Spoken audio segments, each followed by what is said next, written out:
ಕೃತಿಕಾರರ ಪರಿಚಯ ಡಾ H. L. ಪುಷ್ಪ ಅವರು ಹಾಸನ ಜಿಲ್ಲೆಯ ಹೊಳೆನರಸೀಪುರದವರು. ಇವರು 1961ರಲ್ಲಿ ಜನಿಸಿದರು. ಕನ್ನಡದಲ್ಲಿ ಎಂಎ ಹಾಗೂ ಪಿಎಚ್ಡಿ ಪದವಿಯನ್ನು ಪಡೆದಿದ್ದಾರೆ. ಇವರ ಪ್ರಮುಖ ಕೃತಿಗಳೆಂದರೆ ಅಮೃತಮತಿಯ ಸ್ವಗತ, ಗಾಜುಗೋಳ, ಕನ್ನಡ ನಾಟಕಗಳಲ್ಲಿ ಮೈಮನಸ್ಸುಗಳ ಸಂಬಂಧ ಇತ್ಯಾದಿ. ಇವರಿಗೆ ಉದಯ ಭಾರತಿ ರಾಷ್ಟ್ರೀಯ ಪುರಸ್ಕಾರ, ಕಡೆಂಗೋಡ್ಲು ಶಂಕರಭಟ್ಟ ಪ್ರಶಸ್ತಿ, ಪುತಿನ ಕಾವ್ಯ ಪುರಸ್ಕಾರಗಳು ಲಭಿಸಿವೆ. ಪ್ರಸ್ತುತ ಕವನವನ್ನು ಜೀವ ಸರಪಳಿಯ ಗೂಡು ಸಂಗ್ರಹ ಕೃತಿಯಿಂದ ಆರಿಸಿಕೊಳ್ಳಲಾಗಿದೆ. Author's introduction. Dr. H. L. Pushpa is from Holenasipur in Hassan district. He was born in 1961. He has completed his MA and PhD in Kannada. His major works are Amrita Matiya Swagta, Gajugola, Kannada dramas in the relationship of minds etc. He has received the Udaya Bharati National Award, Kadengodlu Shankarbhatta Award, Puttina Poetry Awards. The present poem has been selected from the collection Jiva Chavaya Gudu.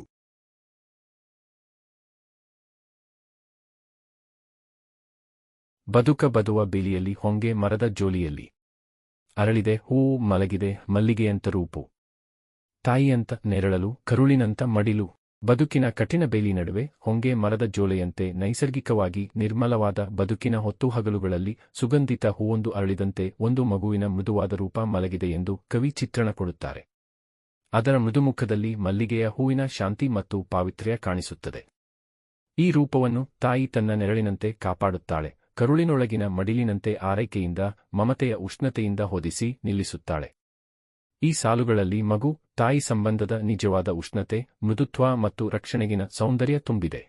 The poet describes that in the midst of the harsh fence of life, in the days and nights of a life that is naturally pure like the honge tree's sling, the soft form of a child is sleeping like a fragrant flower. The peace and purity of the jasmine flower is visible in its soft face. The mother protects this form like her shadow, like the wound inside, she covers it with care, with the warmth of affection. These lines are filled with the true warmth, tenderness and protective beauty of the child-mother relationship. ನೆತ್ತಿ ಮೇಲೆ ಸೂರು, ಮೇಲೆ ಮೇಲೆ ರವಿಯ ಕಣ್ಣು, ತೆಂಗು ಹೊಂಗೆ ಹಿಪ್ಪೆ ಬೇವು ಜೀವಜಾಲ ನೇದಿವೆ. ಬದುಕ ಬಂಡಿ ಉರುಳತಲಿದೆ, ತೈಲವಿದೆ ಬತ್ತಿಯಿದೆ ಬದುಕು ಬಂಗಾರವಿದೆ, ಅರಳಿದ ಕೈಯ ಕಮಲದಲ್ಲಿ ನಾಳಿನ ಚಿನ್ನದಂತ ಬೆಳಕಿದೆ. ನೆತ್ತಿಯ ಮೇಲೆ ಬಿಸಿಲಿನ ಉರಿ ಹೊತ್ತುಕೊಂಡವರ ಮೇಲೆ ಮೇಲಿನಿಂದ ಸೂರ್ಯನ ಕಣ್ಣು ಕಾವಲಿದ್ದು ಅವರ ಸುತ್ತ ತೆಂಗು ಹೊಂಗೆ ಹಿಪ್ಪೆ ಬೇವು ಮೊದಲಾದ ಮರಗಳು ಬದುಕಿನ ಜಾಲವನ್ನು ನೇಯುತ್ತಿವೆ. ಈ ಬದುಕು ಬಂಡಿಯಂತೆ ಮುಂದಕ್ಕೆ ಉರುಳುತ್ತಲೇ ಇದೆ. ಕೈಯಲ್ಲಿ ಶ್ರಮದ ತೈಲವಿದೆ, ದಾರಿಯನ್ನು ತೋರುವ ಬತ್ತಿಯಿದೆ ಮತ್ತು ಅದರೊಳಗೆ ಬಂಗಾರದಷ್ಟು ಮೌಲ್ಯದ ಜೀವವಿದೆ. ದುಡಿಯುವ ಕೈಗಳ ಕಮಲದಲ್ಲಿ ನಾಳೆಯ ಚಿನ್ನದಂತ ಬೆಳಕು ಅರಳಿದೆ, ಭವಿಷ್ಯವನ್ನು ಹೊತ್ತೊಯ್ಯುವ ಸಾಮರ್ಥ್ಯ ಅವರ ಶ್ರಮದಲ್ಲೇ ಅಡಗಿದೆ ಎಂಬ ಸಂದೇಶವನ್ನು ಕವಿ ಅಭಿವ್ಯಕ್ತಿಸುತ್ತಾರೆ. The eyes of the sun are watching from above over those who carry the fire of the sun on their heads, and around them, coconut, honge, hippe, neem and other trees are weaving a web of life. This life keeps rolling forward like a cart. There is the all of labor in the hands. There is a wick that shows the way, and inside it is a life worth as much as gold. In the lotus of working hands, the golden light of tomorrow has blossomed. The poet expresses the message that the ability to carry the future lies in their labor. ಹೊಳೆಯ ದಂಡೆಯ ಸಾಲಿನ ರಾಜ್ಯ ಹುಟ್ಟಿ ರಾಜ್ಯ ಉರುಳಿ ಸಾಗಿ ಸಾಗಿ, ಶತಶತಮಾನಗಳ ನೇಗಿಲೆಯೋಗಿ ಸಾಗಿ ಸಾಗಿ, ಅದೇ ಸಂತೆ ಅದೇ ಜಾತ್ರೆ ಗೊಬ್ಬರದ ಹಾಡು ಹೊಮ್ಮಿದೆ. ಹೊಳೆಯ ದಂಡೆಯ ಎರಡೂ ಬದಿಗಳಲ್ಲಿ ನೂರಾರು ಪೀಳಿಗೆಗಳ ಕಾಲ ರಾಜ್ಯಗಳು ಹುಟ್ಟಿ ರಾಜ್ಯಗಳು ಪತನಗೊಂಡರೂ ಬದುಕಿನ ನದಿಯಂತೆ ಕಾಲದ ಪ್ರವಾಹ ಮುಂದುವರಿಯುತ್ತಲೇ ಬಂದಿದೆ. ಶತಮಾನಗಳಿಂದ ಎಲೆಮರೆಯಾಗಿ ಶ್ರಮಿಸಿದ ರೈತನೇ ಈ ನೇಗಿಲ ಯೋಗಿ. ಅವನ ಹೆಜ್ಜೆಗಳು ಯುಗಯುಗಾಂತರಗಳಷ್ಟು ದೀರ್ಘದಲ್ಲಿ ಸಾಗಿದೆ. ಆದರೆ ಬದುಕಿನ ಸಂತೆ, ಅದರ ಜಾತ್ರೆ, ಅದರ ಚಕ್ರ ಏನೂ ಬದಲಾಗಿಲ್ಲ. ಅದೇ ಹೊಲ, ಅದೇ ಹಬ್ಬ ಹರಿದಿನದ ಗಾಳಿ, ಗೊಬ್ಬರದ ಮಣ್ಣಿನ ಗೀತೆಯೇ ಇಲ್ಲಿ ಮತ್ತೆ ಮತ್ತೆ ಮೊಳಗುತ್ತದೆ. Though kingdoms have risen and fallen for hundreds of generations on both sides of the stream, the flow of time has continued like the river of life. This plowman is the farmer who has toiled for centuries, hidden in the shadows. His steps have been long for ages, but the festival of life, its fair, its cycle has not changed. The same field, the same wind of festival holiday, the song of manured soil resounds here again and again. ನೋಡಿರಣ್ಣ ನೋಡಿರೋ ಈ ಲೋಕವ. ಬಣ್ಣ ಬಣ್ಣ ಚಿಟ್ಟೆ ಹಾರಿ ಶೃಂಗದ ಸಂಗೀತ ಕೇಳಿ. ಕೆಳಗೆ ಹೊಂಗೆ ಜೀವ ಹೂವ ಹಾಸಿಗೆ. ಗಮಗಮಿಸೋ ಗಮಲಿನಲ್ಲಿ. ಇಲ್ಲೇ ಎಲ್ಲೋ ಅಡಗಿ ನಾಳೆ ಎಂಬ ಕೂಸಿದೆ. ಈ ಲೋಕವನ್ನು ನೋಡು ಅಣ್ಣ, ಬಣ್ಣ ಬಣ್ಣದ ಚಿಟ್ಟೆಗಳು ಹಾರಾಡುವ ಪರ್ವತ ಶೃಂಗಗಳಿಂದ ಸಂಗೀತದಂತಿರುವ ಗಾಳಿ ಹರಿದು ಬರುವ ಕೆಳಗಡೆ ಹೊಂಗೆ ಮರಗಳ ನೆರಳಿನಲ್ಲಿ ಜೀವಹೂವಿನ ಮೃದುವಾದ ಹಾಸಿಗೆಯಂತೆ ಪ್ರಕೃತಿ ಚಾಚಿಕೊಂಡಿರುವ ಅಪೂರ್ವ ದೃಶ್ಯ. ಮಣ್ಣಿನ ಸುಗಂಧ ಉಬ್ಬರಿಸುವ ಗಮಗಮಿಸುವ ಗಮಲಿನೊಳಗೆ ಎಲ್ಲೋ ಅಡಗಿರುವುದು ನಾಳೆ ಎಂಬ ಪುಟ್ಟ ಮಗು, ಭವಿಷ್ಯದ ಸಾಧ್ಯತೆ, ಬೆಳಕು, ಹಸಿವು ಮತ್ತು ಹೊಸ ಕಿರಣಗಳನ್ನು ಹೊತ್ತಿರುವ ಆಶಯ ಕಿರುಮೊಳಕೆ. Look at this world, brother, a unique sight where colorful butterflies fly, a musical wind blows from the mountain peaks, and nature spreads out like a soft bed of life under the shade of the hibiscus trees below. Somewhere hidden within the tumultuous tumult that exudes the fragrance of the soil is a little child called tomorrow, a tiny sprout of hope carrying the possibility of the future, light, hunger, and new rays. ಅಲ್ಲಿ ಅದೋ ನಗರವಣ್ಣ ಎಲ್ಲ ತಿಂದು ತೆಗಿದೆ. ಬೆನ್ನ ಹಿಂದೆ ಉಳಿದುದೇನು ಬಗೆ ಬಗೆಯ ಕಾರೇನು. ಪಟಪಟ ಮೋಟಾರೇನು ಅಲ್ಲಿ ಮೇಲೆ ಲೋಹದ. ಹಕ್ಕಿಯ ಹಾರಾಟವೇನು ಜೀವದ ಇಂಧನ ತೀರುತ್ತಲಿದೆ. ಬದುಕು ನಾಳೆ ಎಂತೋ ಏನೋ ಯಾಕೋ ಅಳಲು ಕಾಡಿದೆ. ಹಾರೋ ಹಕ್ಕಿ ಹಸಿರು ತೀರುತ್ತಲಿದೆ ಯಾಕೋ ಏನೋ. ಯಾಕೋ ನಾಳಿನ ತೈಲ ಕಾಡಿದೆ. ಅಲ್ಲಿ ನಗರವೆಂಬ ದೈತ್ಯವು ತನ್ನ ಹಸಿವಿನಿಂದ ಎಲ್ಲವನ್ನೂ ತಿಂದು ತೆಗೆದು ಬೆನ್ನ ಹಿಂದೆ ಬಿಟ್ಟು ಹೋಗಿರುವುದು ಬಗೆ ಬಗೆಯ ಕಾರುಗಳ ಪಟಪಟ ಮೋಟಾರ್ ಧ್ವನಿಗಳ ಅಲೆಮಾರಿ. ಮೇಲಿಂದ ಲೋಹದ ಹಕ್ಕಿಗಳು, ವಿಮಾನಗಳು ಅಲೆದಾಡುತ್ತಿವೆ. ಜೀವನದ ಇಂಧನವೇ ಕಡಿಮೆಯಾಗುತ್ತಿರುವ ಅನುಭವದ ನೆರಳು ಎಲ್ಲೆಡೆ.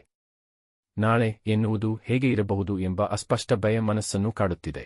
ಹಸಿರು ಕಡಿಮೆಯಾಗುತ್ತಿದೆ. ಹಕ್ಕಿಗಳು ಹಾರಲು ಆಕಾಶ ಇದ್ದರೂ ನೆಲ ಕಳೆದುಕೊಳ್ಳುತ್ತಿದೆ. ಯಾಕೋ ನಾಳೆಯ ದೀಪಕ್ಕೆ ಬೇಕಾದ ತೈಲ ಕಡಿಮೆಯಾಗುತ್ತಿರುವ ಚಿಂತೆ ಮಾನವನ ಬದುಕಿಗೆ ಮಸುಕಾದ ಮಿಂಚಿನಂತೆ ಹೊದಿಕೊಂಡಿದೆ. There, the giant city, with its hunger, has eaten everything, taken everything away, and left behind a vagabond of various cars and the sounds of blaring motors. From above, metal birds, airplanes, are wandering. The shadow of the experience of the fuel of life being reduced is everywhere. The vague fear of what tomorrow may be like haunts the mind. The greenery is diminishing, the birds are losing ground even though there is a sky for them to fly in. Why is the worry of the oil needed for tomorrow's lamp dwindling, like a faint lightning bolt for human life? ತೀರಿದರೂ ಜೀವ ತೈಲ ಬೇಡವಣ್ಣ ಅಳಲು ಇಲ್ಲೇ ಇಲ್ಲೇ. ಇಲ್ಲೇ ಇದೆ ಹೊಂಗೆ ಸಿಪ್ಪೆ ಒಡಲಲ್ಲಿ ತೈಲ ಜಿನುಗಿದೆ. ಒಡಲಲ್ಲೇ ಅಡಗಿ ಭ್ರೂಣವಾಗಿದೆ. ನವಮಾಸ ತುಂಬಲಿ ಎಲ್ಲಾ ಮರದ ಜೀವ ತೈಲ ತೆವಳಿ ಬರಲಿ. ನಾಳಿನ ಲೋಕದ ತೈಲಧಾರೆ ಹರಿದು ಹರಿದು ಸೇರಲಿ. ಜೀವನದ ತೈಲ ಕಡಿಮೆಯಾದರೂ ಚಿಂತಿಸಬೇಡ ಅಣ್ಣ, ಅಳಲು ಇಲ್ಲಿ ಅಗತ್ಯವಿಲ್ಲ, ಏಕೆಂದರೆ ಹೊಂಗೆ ಮರದ ಸಿಪ್ಪೆಯೊಳಗೆ ಇನ್ನೂ ಜಿನುಗುತ್ತಿರುವ ಜೀವ ತೈಲ ಅಡಗಿದೆ. ಅದರೊಳಗೆ ಹೊಸ ಭ್ರೂಣ ರೂಪುಗೊಂಡಿದೆ. 9 ತಿಂಗಳು ತುಂಬಿದಂತೆ ಮರದೊಳಗಿನ ಈ ಜೀವ ತೈಲ ತೇವವಾಗಿ ಹೊರಹೊಮ್ಮುತ್ತದೆ. ಪ್ರಕೃತಿಯ ಈ ಅಂತರಂಗದಲ್ಲಿ ಬರುವ ತೈಲಧಾರೆ ನಾಳೆಯ ಲೋಕಕ್ಕೆ ಶಕ್ತಿ, ಬೆಳಕು ಮತ್ತು ನಿರಂತರತೆಯ ಹರಿವನ್ನು ನೀಡುತ್ತದೆ. ಬದುಕಿನ ಚಕ್ರವು ಈ ಮರದ ರಹಸ್ಯ ಸಿರಿತೈಲದಿಂದಲೇ ಮುಂದನ ಪೀಳಿಗೆಗಳತ್ತ ಸಾಗುತ್ತದೆ ಎಂಬ ಸಂದೇಶ ಇಲ್ಲಿ ಮೃದುವಾಗಿ ಅರಳುತ್ತದೆ. Even if the oil of life is reduced, don't worry, brother, there is no need to cry here. Because the life oil is still dripping inside the bark of the honge tree, a new embryo has formed inside it. As the 9 months pass, this life oil inside the tree emerges as moisture. The flow of oil coming from this inner part of nature gives the world of tomorrow a flow of strength, light, and continuity. The message that the cycle of life moves on to future generations from the secret oil of this tree blooms softly here. ತೆಂಗು ತಾರೆಗಳ ನಾಡಿನಲ್ಲಿ ಬೆವರಹನಿಯ ಸಾಲೆಯಲ್ಲಿ ಜೀವಾಮೃತ ಒಡಗಿದೆ, ಜೀವ ಹಿಂಡಿ ಒಡಲ ಹಿಂಡಿ. ತೈಲಧಾರೆ ಹೊಮ್ಮಿ ಬರಲಿ ಹೊಂಗೆ ಹಿಪ್ಪೆ ಜೀವಮೇಳ. ನಡೆಯಲಿ ನಾಳೆ ಎಂಬ ಚಪ್ಪರದ ಕೆಳಗೆ. ಮನುಕುಲದ ಮೊಳಕೆ ಒಡೆಯಲಿ, ಭವ್ಯ ಬದುಕು ಅರಳಲಿ. ತೆಂಗಿನ ತಾರೆಗಳ ದೇಶದಲ್ಲಿ ಬೆವರಿನ ಹನಿ ಹರಿದು ಹರಿದು ಜಮಾಯಿಸಿರುವ ಸಾಲಿನಲ್ಲಿ ಜೀವಾಮೃತವೇ ಅಡಗಿದೆ. ಶ್ರಮ, ಹೋರಾಟ, ಆಸೆಯ ಗರ್ಭದಲ್ಲಿರುವ ನಿಜವಾದ ಬಾಳಿನ ರಸ. ಜೀವದೊಳಗಿಂದ, ದೇಹದೊಳಗಿಂದಲೇ ತೈಲಧಾರೆ ಹೊರಹೊಮ್ಮಲಿ, ಹೊಂಗೆ, ಹಿಪ್ಪೆ, ಬೇವಿನ ಮೇಳದಂತೆ ಪ್ರಕೃತಿಯ ಹೊಸ ಸಂಕೀರ್ತನೆ ನಡೆಯಲಿ. ನಾಳೆ ಎಂಬ ಆಕಾಶದ ಚಪ್ಪರದ ಕೆಳಗೆ ಮನುಕುಲದ ಹೊಸ ಮೊಳಕೆ ಬಿರುಕು ಮೂಡಿ ಹೊರಬರಲಿ, ಅದರಿಂದ ಭವ್ಯ ಶಕ್ತಿಯುತ ಆಶಾವಾದಿ ಬದುಕು ಅರಳಿ ಬೆಳಗಲಿ ಎಂಬ ವಿಶ್ವಾಸವನ್ನು ಈ ಕವಿತೆ ಸುಗಂಧದಂತೆ ಹರಡುತ್ತದೆ. In the land of coconut stars, the nectar of life lies hidden in the line of sweat dripping down and accumulating the true juice of life in the womb of labor, struggle, and desire. Let the all flow from within life, from within the body itself. Let a new harmony of nature unfold like the Mela of Honge Hippenim. Let a new sprout of humanity crack open and emerge from under the sky called tomorrow. This poem spreads the confidence like a fragrance that a magnificent, powerful, optimistic life may blossom and shine. Dear students, if you found this lesson helpful, please share the video with your friends so they can learn too. Subscribe to our channel for simple, clear, and complete explanations of every lesson in an easy-to-understand way. Don't forget to like, comment, and share your feedback. Your support inspires us to create more quality educational videos. Keep learning and build your confidence every day. Hit the subscribe button and press the bell icon to get instant updates on our latest lessons.